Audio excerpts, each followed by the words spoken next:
Hey, moms. Welcome to the Mom Mindset Show, where we talk all things mom life from A to Z. I'm your host, Rachel Benson. I'm a wife, a mom of 6, a grandma of 7, a real estate agent, and a life coach for moms. I've been through every age and stage of motherhood, and I've never met one I didn't like. I've also never met one that didn't come with its share of challenges and personal growth. As moms, we set the mood and tone of the home. We're the emotional support and the cheerleaders for everyone in the house, not to mention the cook, the chauffeur, and the housekeeper.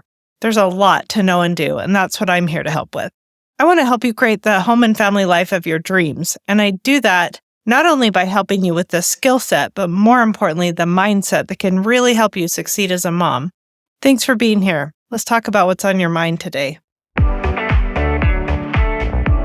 Hey, mom friends, welcome to the show. I'm so glad you're here. I hope you're doing well in your little corner of the world, and May is almost upon us, and I'm wondering how you're feeling about summer break coming up.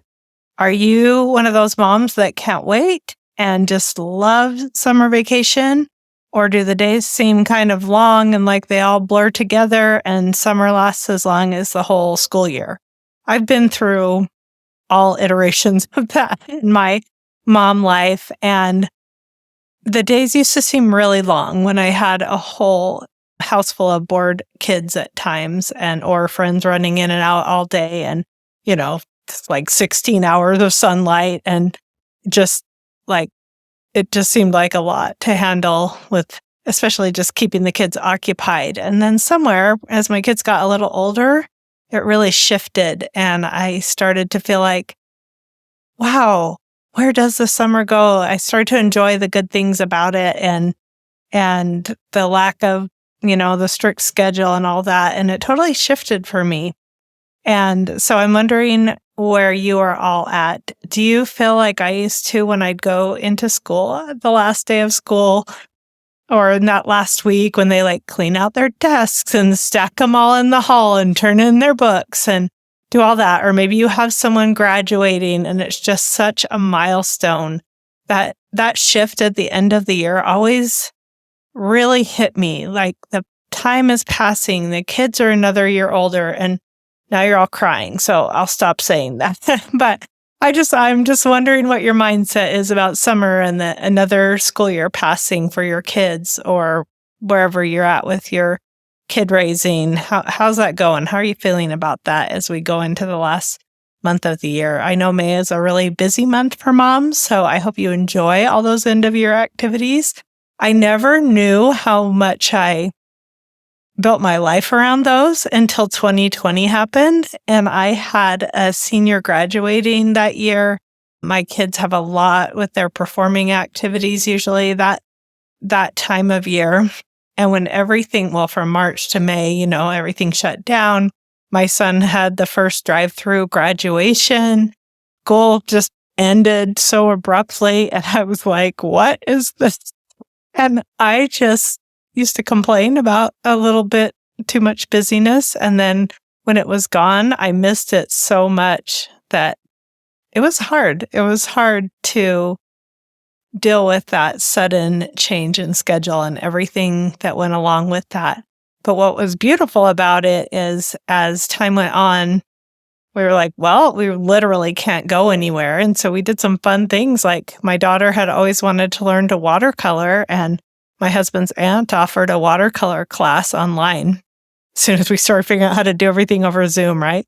And I got into it with her, and it was so fun. So anyway, I hope you're looking forward to summer. I hope you did something fun for spring break. Our most recent trip was a trip to Las Vegas. And if you think I travel a lot, it's just because my husband has a lot of business conferences and things that he goes to. And so I get to tag along, and it's practically a free trip. So we went to Las Vegas last week. And speaking of mindset shifts, I just want to mention really fast that I used to think Las Vegas was like this evil place, like den of iniquity with all the smoking, drinking, gambling, strippers, you name it.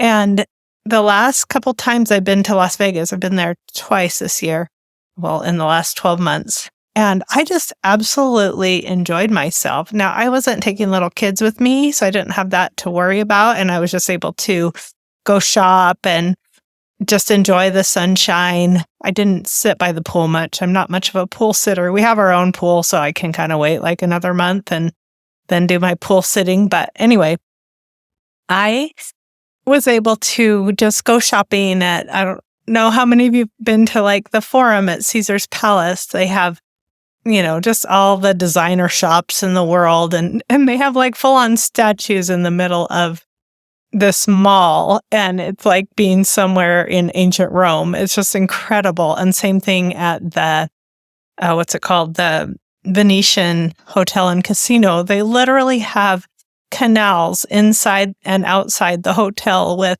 little, what do you call those boats that they ride in canals and the guys stand in them and sing?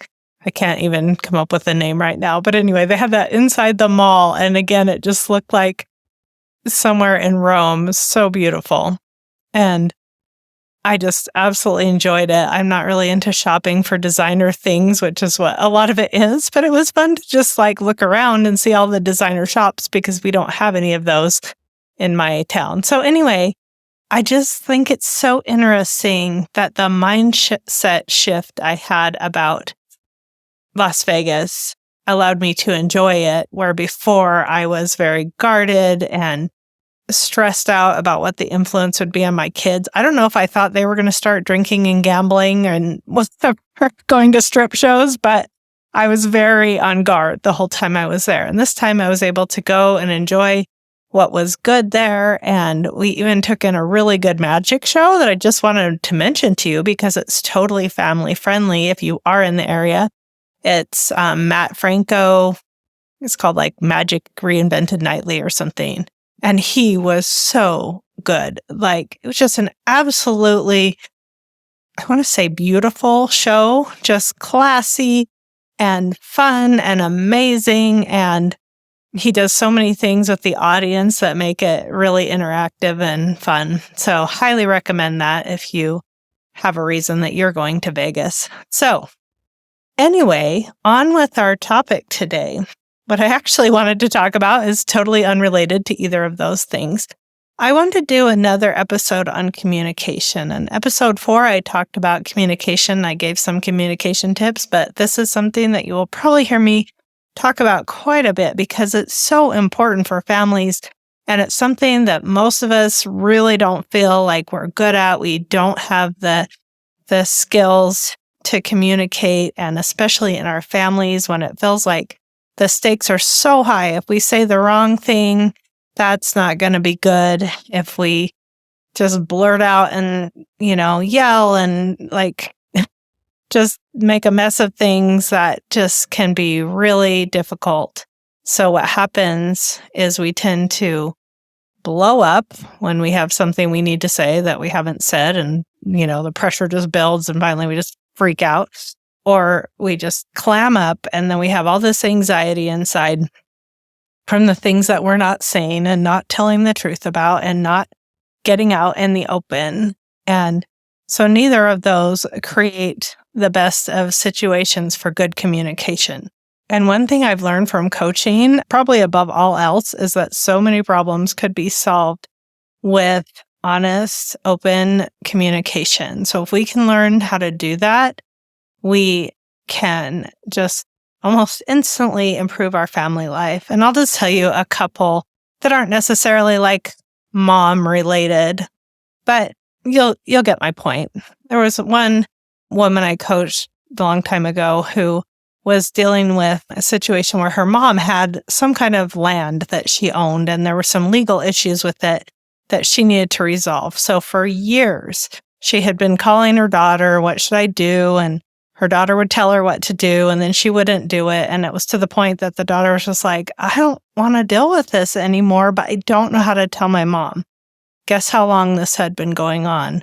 Since the 90s. And the daughter was still having a hard time just telling her mom, like, hey, I can't help you. I've told you what I can tell you, and where, I just don't want to deal with this anymore. So she was like avoiding her mom, as you start to do when you just don't want to have that uncomfy conversation. And sometimes a conversation that's going to take a few minutes, we will literally drag on, like in this case, for decades without saying anything for fear of hurting someone and straining the relationship.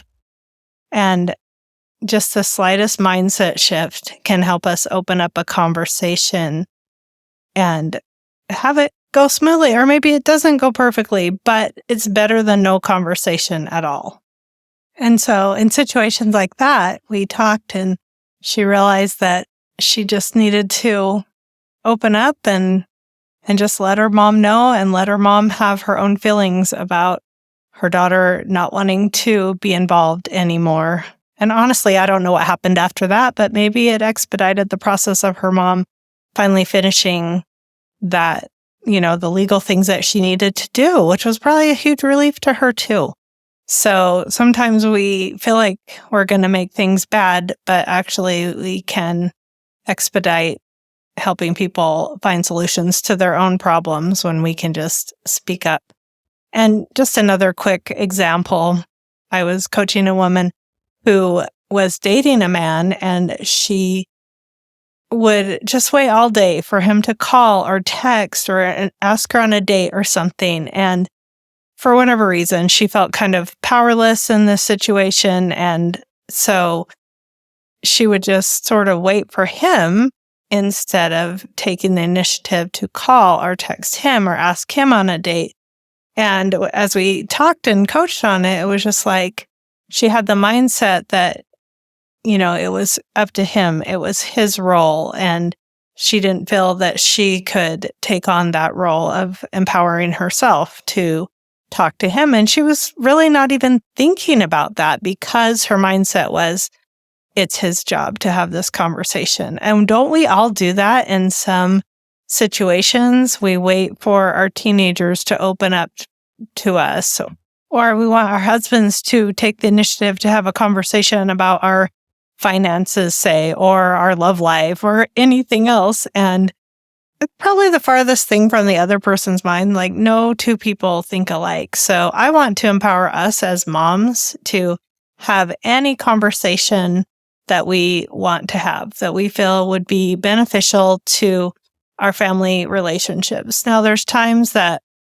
we just want to tell someone what to do and how to live their life. And, in those cases, it's probably better to maybe not say anything until we're in more of a place where we're open to listening and just talking and expressing that we care, where we can have a conversation that's supportive to the relationship.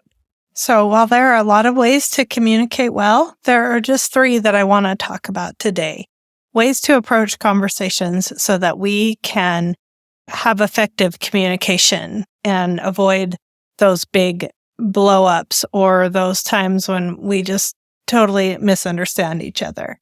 So today I want to talk to you about what I'll call 3 C's of communication, and they are calm, confident, and curious. Those are 3 great emotions to approach a conversation with. So let me tell you what I mean by those. Let's start with the emotion of calm. As you'll hear me say many times on this podcast, all emotions come from our thoughts. And so when we want to approach something, say, calmly, we want to think some thoughts that will help us feel calm.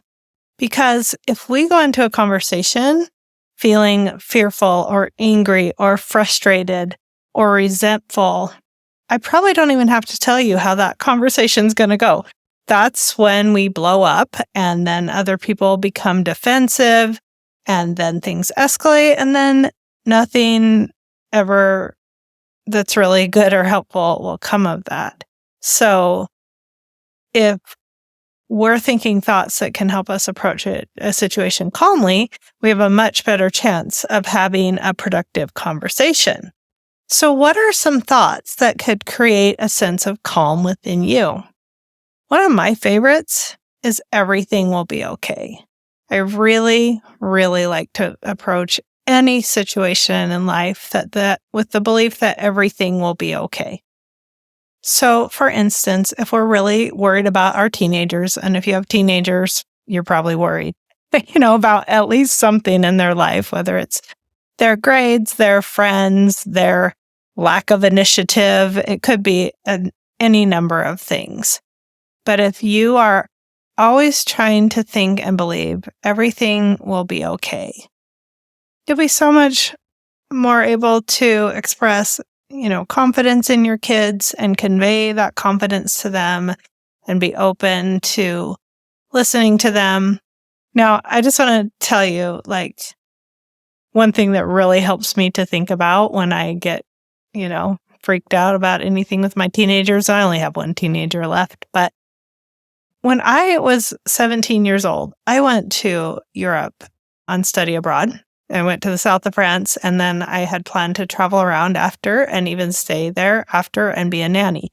Now, I realize that in these days, there were no cell phones, definitely no Google Maps. If I wanted to communicate with my mom, I had to write a letter and send it from Europe or call her, collect on the phone. If some of you won't even know what that is, but that was we could call long distance and have them pay for the charges. And it was just outrageously expensive. So my mom definitely didn't want me doing that. So after I finished my study abroad, I started traveling, and I was all by myself, 17 years old in Europe, going around on the trains. And I was so naive. One of my plans was to meet up with a friend who was a man, a guy, a college student, who I met there, who seemed very nice, but I have no idea if he was. But anyway, we were going to meet in Hamburg, Germany, and Hamburg, I'm not sure how you say it, but we were going to meet there and go to Berlin. Now, at that time, East Berlin was still communist, so I hope we were going to go to West Berlin, but in my mind, I kind of vaguely remember thinking we were going to go to East Berlin. I don't know what we were thinking. So we were supposed to meet at that train station, and our plans didn't work out. And so he didn't know what to do, and he didn't see me there, and I didn't know what to do, and there was no way to communicate. And so I just don't even know what I did, but I figured out something and eventually got myself to Paris, where I thought I was going to stay and find a nanny job. I mean, this was not well thought out. I ended up sitting on my suitcase outside a hostel, crying, not knowing what to do. And finally, I must have made that collect call to my mom, and we agreed it would be better if I just came home at that point, which I did. So I orchestrated all of this by myself, not knowing anyone. I don't even know how I got around with just maps, but I'm terrible at reading maps to this day, even Google Maps. So I'm not sure how I managed it, but I did. And that gives me evidence that my kids will be okay with so many more resources to help them now. They will work things out, and we all just learn and grow by our own experiences and challenges and mistakes and bad choices in life. And so just the thought, they'll be okay, will help us enter calmly into any conversation. Another thing that helps me be calm is giving people the benefit of the doubt. When I think my husband and kids love me, and this is an issue that we can handle. They didn't mean to hurt or offend or make us upset or disappointed or whatever it is that we're feeling. So just going into it with, hey, we love each other. This was just a big misunderstanding, really helps create some calm for me. Another thing is remembering that the circumstances are neutral. I haven't taught you a lot on this podcast about the self-coaching model that I learned at the Life Coach School, but the first thing that we teach as life coaches from the Life Coach School is that no matter what happens, if your teenager snuck out and stole the car and ran off with their questionable boyfriend or whatever, that is all neutral until we apply a thought to it that, oh my goodness, I don't know what happened. She might get pregnant, all the things that our mind runs away with. Once we start thinking about our circumstances, that's when we can become very fearful. And then it becomes, again, hard to have a productive conversation. So if, for instance, your teenager did sneak out and run off with her new boyfriend that you aren't sure that you like his influence, those are the facts of the situation. Now, if you take some time to think of that as neutral, and then it's just a matter of, okay, what do I want to think about that? And how do I want to approach my child about this? You will be so much more calm if you're like, first of all, did most of us do that? I feel like I definitely snuck out at times, and my husband probably did too. Although I had a very lax home life, so maybe I didn't have to sneak out if I wanted to go somewhere. My youngest daughter told me several times during high school, Mom, I've always wanted to sneak out. And I was like, do you know how bad I'm going to freak out if I go to your bed in the middle of the night and you're not there? It's just, if you want to go somewhere with your friends in the middle of the night, just tell me. And it was so cute that she's like, I just want to sneak out. It would be so fun. She's so cute. And I don't think she ever did. She probably did. I don't know. I should ask her. But that is just almost like a rite of passage for kids. And again, just getting into that mind space can help you be so much more calm. And there's other thoughts that you could find that are calming. So I just encourage you to find your own. But just remember that almost nothing is like a life-ending disaster. I mean, of course, there are terrible circumstances that actually do, car accidents and suicide, and they're really hard things. But most things that we're dealing with are not as big and dramatic as we make them in the moment. And again, if we're trying to calm ourselves down, reminding ourselves of that is a really good thing to do. So the next one is confidence. We want to go into conversations with a sense of confidence. And so we need some thoughts that can help us get there. Like one I really like is, I'm the mom of this family, so I can model good conversation. I am 20 or 30 years older than my child. I am totally capable of finding a way to have this conversation that we need to have. Or maybe if you need to have a conversation with your husband, it's like, maybe he's not the best talker. Maybe this isn't on his mind. Maybe it's not bothering him, but I can find a way to bring it up that will help us work through this without a bunch of conflict. Another thought I like to believe that really helps with my confidence is I can handle anything that happens. I can handle anything the other person says without getting into a fight with them. It takes two people to fight, and I'm not going to be one of them. So I can handle anything that's said in this conversation. That's a great belief, along with, if something is wrong, then we'll handle it. Like if something comes up here, I can handle any parenting situation that comes my way, depending on how long you've been a parent. It could be a few weeks or it could be decades like I have been. And I know in my position now, I can honestly say I have handled everything that has come my way, me and my husband together, for 31 years. And that is a very good thing. And whether you've been a parent 31 days or 31 years, just tell yourself that throughout the years, I'm going to handle anything that comes my way. I'm confident that I can. I'm confident that I can communicate clearly.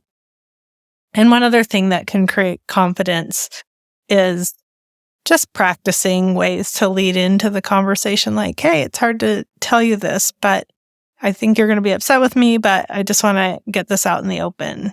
Something like that can really be a good opener. One I don't really recommend is I need to talk to you.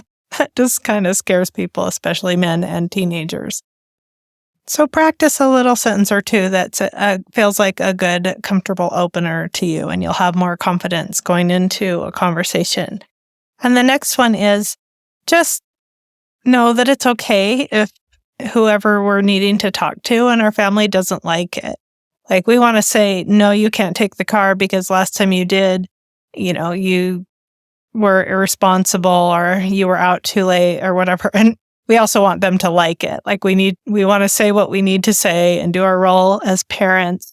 But we also would love it if the kids were like, gee, I understand, Mom and Dad. I really was irresponsible in that situation. No, they're going to fight back. They're going to say, well, I won't do it again or whatever. You're so mean, and then that's the time when we really need to drum up our confidence to say, no, I need to stick to these consequences and I don't need to fight them about it. They can be mad and that's just the way it is. And, better they learn this from me than from a boss who's like, hey, you didn't show up on time or you didn't do your job. And therefore, we're letting you go. We're giving you a warning. Like, we're there to teach our kids and it's okay if they don't like it sometimes and they're mad at us and they're annoyed with us. And we can be annoyed with them too, but we still are doing our jobs as moms. The last emotion I want to mention that is super helpful for having any conversation is curiosity. So instead of saying like, what were you thinking? We can be like, what were you thinking? What happened? I remember a situation, I hope my oldest son won't mind me sharing this, but he got in trouble at school. And he had been telling me that he was really having an issue with this teacher. And I'd been talking to him a little bit about it. But then just push came to shove one day, and he, of course, got dragged into the principal's office, even though the teacher really was out of line in a lot of ways. But the consequences came down on him. And when you get that call from the school that your child is in trouble, I mean, all your mom alarm bells start going off. And I don't know how I handled that day, but I wish I would have just said, hey, what happened? I know you were having trouble with that teacher. And that's the kind of thing that we can do, the tone that we convey that just says, hey, we're curious. I'm worried about you. What's going on? What are you thinking? What are you feeling? What's your perspective on that? And just know that, like, no two people think alike. And it is so good to be curious about what's going on with the other person and not assume anything, assume we think we know how they feel or what they're thinking. You all know what happens when you assume, right? If we can just be open-minded, kind of ask open-ended questions, but not be too especially if we're dealing with teenagers, they like their privacy. They don't want to hear a bunch of intrusive questions from us, but just like a few word sentences like, hey, what's going on for you? Are you okay? That kind of thing can really help set a tone that feels safe for people to talk. If our kids are having a problem or our husband, we don't want to jump in and solve their problems. We can ask questions like, so what do you think you're going to do? Or what do you think your options are? Really asking someone what they think and genuinely being curious is a great way to show unconditional love and acceptance and help them feel safe to open up and share their thoughts and experiences and know that they won't be condemned or criticized or, even punished. If you want your kids to be honest with you, it's really helpful if there's not a really big, condemning consequence for them for being honest. And sometimes the curiosity can just be inside your own mind. Like, I wonder why my kids would do that. What were they maybe doing or thinking? What's going on for my husband when he's, being silent and withdrawn or something like that? He seems really stressed. I wonder what could be going on. Those kind of questions to just kind of ponder in your own mind are a really good setup for a good conversation.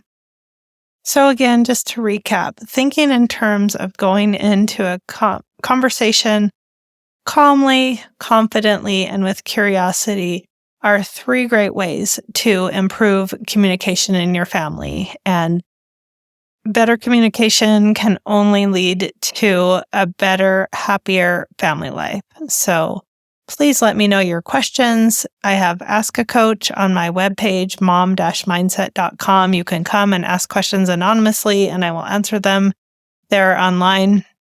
You can also go to my website and download my free ebook, Mom Mindset A to Z, that talks about a lot of different mom issues, and it's a beautiful book. Shout out to my daughter Ellie for making it so beautiful, and it's not long. It's just a page on each little topic, and you can just jump around and read what interests you.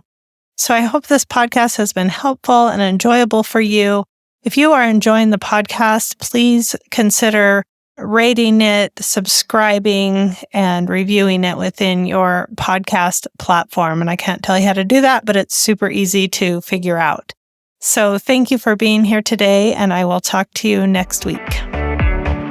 Hey Mama, thanks for listening to the show today. If you enjoy the ideas I share on my podcast, but you want some help applying them to your personal situation, I want to invite you to learn more about my coaching program, where I talk to moms on a personal basis through one-on-one coaching and group calls. We can talk about anything from the personal challenges that you're experiencing in marriage or motherhood to the goals and dreams that you have for yourself. To find out more and download a copy of my free book, Mom Mindset A to Z, visit mom-mindset.com.